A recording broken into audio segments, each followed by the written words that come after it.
Ang isang pagiging Kristiyano ay hindi isang relihiyon, bagkus ito ay uri ng estado na kung saan ay pamumuhay ng isang tao. Kaya ang buhay ng isang tao ay naayon sa kanyang tinanggap upang manirahan sa kanyang puso. Nasusulat sa 1 Pedro chapter 2 verse 21, sapagkat sa ganitong bagay kayo ay tinawag, sapagkat si Kristo man ay nagtiis para sa inyo, na kayo'y iniwanan ng isang halimbawa upang sundan ang kanyang mga hakbang.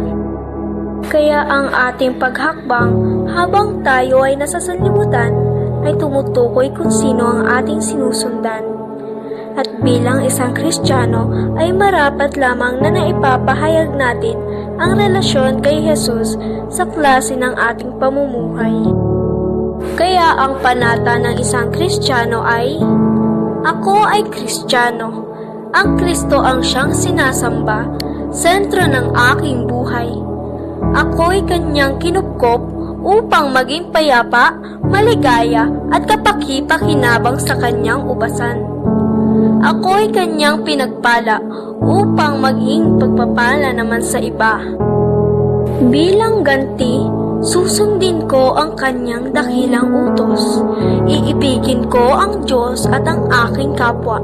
Tutuparin ko ang aking dakilang mandato na hanapin at ibahagi ang kanyang salita sa tupang naliligaw. Kahit na ako ay manghina at manglupaypay ako ay hihimlay sa iyong kamay. Hampasin man ng hangin at bayuhin ng bagyo, ikaw, Kristo, ang aking saklolo.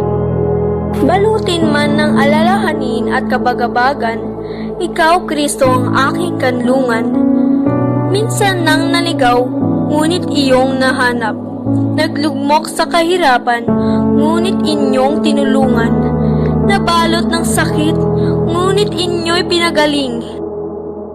Kaya ang buhay na ito ay alay sa iyo. Mula ngayon, ako ay gamitin mo. Dahil sa iyo, Kristo, taas noo akong titindig at hakbang upang ihayag ang katotohanan. Dahil kay Kristo, ako ay Kristiyano sa isip, salita at sa gawa.